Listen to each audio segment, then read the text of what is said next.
আসসালামু আলাইকুম রাহমাতুল্লাহি ওয়া বারাকাতুহু। কি অবস্থা, সবাই ভালো আছেন? আশা করছি সবাই ভালো আছেন। আমি আলহামদুলিল্লাহ আপনাদের ভালোবাসা নিয়ে আল্লাহ পাকের দয়ায় খুবই ভালো আছি। আজকে একটা বিষয় নিয়ে কথা বলবো। তো এটা সবাই সাবধানে, এবং কি যারা ভিসা ক্রয় করেন, যার থেকে ক্রয় করেন না কেন, এই বিষয় নিয়ে কথা বলবো। কারণ ভিসা বাংলাদেশ এম্বাসিতে স্টাম্পিং হয় না, খারিজি হয় না, অ্যাটাচ হয় না। তো এই বিষয় নিয়ে আজকে কথা বলবো, কি জন্য হয় না বা কার টাকা মার যেতে পারে, এই বিষয় নিয়ে আর কি। তো সবাই আজকে পাশে থাকবেন আর এই ভিডিওটা পুরো দেখবেন। সকল প্রশংসা আল্লাহর জন্য। আর সবাই সাবস্ক্রাইব করবেন, কিছু বাকি আছে আর অল্প। সবাই দ্রুত সাবস্ক্রাইব করেন, পাশে থাকেন ভালো ভালো তথ্যের জন্য। আর ভিডিওটা শুরু করতেছি। টপিকটা তো বললামই প্রথম শুরুতে। তো যারা ভিসা ক্রয় করেন, যারা কুয়েতে আসবেন অল্প কিছুদিনের ভিতরে, আর অনেকে কি করে ভাই ভিসা কবে খুলবে, ভিসা কবে খুলবে, শুধু শন আহালি শন শন ক্যাটাগরি 18 নম্বর যে ক্যাটাগরি যে ভিসাগুলা, এই ভিসাগুলা আপাতত স্থগিত আছে, বন্ধ না, স্থগিত আছে। আর সব ধরনের ভিসা চালু আছে।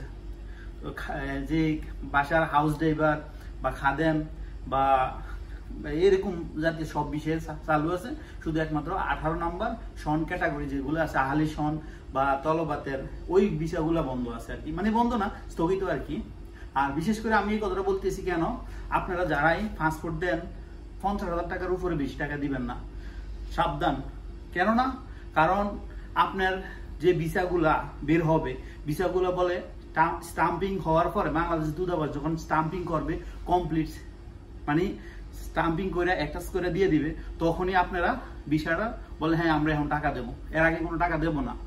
কেননা অনেক যার থেকে ভিসাটা কিনেন না কেন, সবাই কিন্তু টাকাটা আগে নিয়ে যায়। টাকাটা নিয়ে যাওয়ার কারণে মনে করেন আপনাদের অনেক কষ্ট হয়। কারণ টাকাটা সম্পূর্ণ সবাই ক্যাশ টাকা না, কেউ হাওলা, কেউ সুদে আনে, কেউ কিস্তিতে আনে, কেউ জায়গা বিক্রি করে, কেউ লোনে আনে। এভাবে টাকাগুলা ম্যানেজ হইতেছে সবাই। 7 থেকে 8 লক্ষ, 10 লক্ষ, 12 লক্ষ টাকা, ঠিক আছে, এতগুলা টাকা। তো অতএব আমি এটাই বলবো, আপনারা কথা এটাই রাখবেন, তার সাথে যার থেকে ভিসা ক্রয় করেন না কেন, বলে স্টাম্পিং হবে টাকা পাবেন, এর আগে টাকা পাবেন না। এর আগে আপনি পাসপোর্ট নেবেন, 50,000 টাকা রাখেন, বাস। এরপরে যত কাজ হবে সমস্যা নাই। আপনি স্টাম্পিং হয়ে যাব বলে আপনি টাকা দেবো, সমস্যা নাই। স্টাম্পিং হয়ে গেলে আপনি নিশ্চিত আপনি ভিসাটা আপনার হাতে যাবে, এই বিষয়ে আপনি কুয়েত আসতে পারবেন। তাহলে আর কোনো ভয় নেই আপনার। আমি যে কথাটা বলছি, এই কথাটা কেউ বলবো না, কেউ বলবো না, কোনো ইউটিউব জগতে কেউ বলবো না। এটা একেবারে আমি আপনাদেরকে কথাটা বলতেছি, কারণ এই কথাটা 100% সত্য। কেননা আপনি যদি টাকাটা দিয়ে দেন তাহলে আপনি ভুক্তভোগী। ওনারা আর দলেন কি আর পাইলেন কি, আপনি তো টাকা দিয়ে দিচ্ছেন, উনি সাইরে গেছে। এখন ভিসা যদি নাও বের হয়, আবার নতুন করে ভিসা বের হবে, আবার টাকা নেবে আপনার থেকে। কি বলছি কথা বুঝতে পারছেন? তো অতএব আমি এটাই বলবো, যার থেকে ভিসা ক্রয় করেন না কেন বুঝে শুনে ক্রয় করবেন। আর আমি যেটা বলছি এটা রাখবেন দাবি। এটা দাবি রাখলে ইনশাআল্লাহ আপনাদের কোনো সমস্যা হবে না আশা করি। আর ভিসা বের হবে ইনশাআল্লাহ, সবাই ভিসা বের হবে। কিছুদিন অপেক্ষা করুন, বাস ইনশাআল্লাহ ভিসা বের হবে।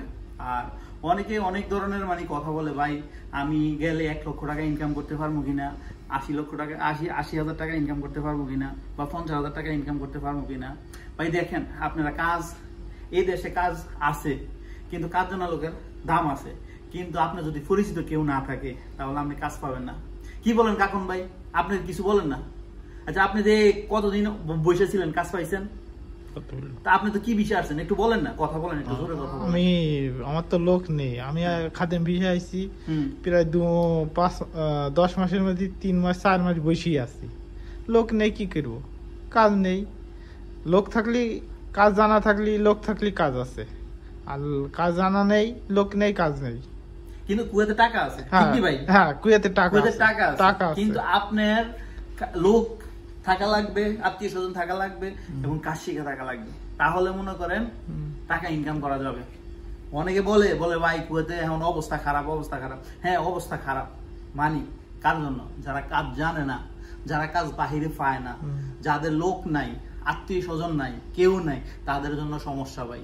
এছাড়া কারোর জন্য কোনো সমস্যা নাই। কাজ আছে, টাকা আছে, না হলে এত মানুষ কুয়েতে আসতো না। ঠিক আছে।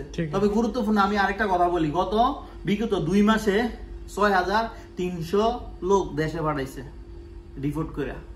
তো এগুলা বাহিরে কাজ যারা করে সাবধানে করবেন আপনারা কাজ।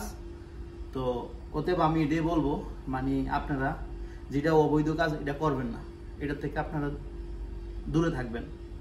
কারণ একটা বাঙালি একটা বাংলাদেশ, কি বলছি কথা বুঝতে পারছেন আপনারা? কারণ আমি আমার দ্বারা কিন্তু আমার বাংলাদেশটা রিপ্রেজেন্ট হইতেছে। অতএব আমি এটাই বলবো আপনারা বুঝে শুনে সবকিছু কাজ করবেন।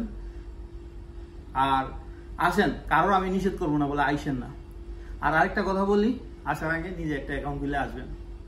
নিজের কিছু সেভিং করার প্রয়োজন প্রবাসের জীবনে। ওকে, ভালোবাসা অবিরাম, সাপোর্ট চাই অল টাইম। আর কে কোন ধরনের ভিডিও চান ইনশাল্লাহ কমেন্ট করবেন। আর আমার ভিডিওগুলো কেমন লাগে কমেন্ট করবেন। কোথা থেকে দেখতেছেন তাও কমেন্ট করবেন। আর যারা আমার সাথে যোগাযোগ করতে চান, ডেসক্রিপশনে আমার পেজের লিঙ্ক দেওয়া থাকবে, কথা বলতে পারবেন ইনশাআল্লাহ।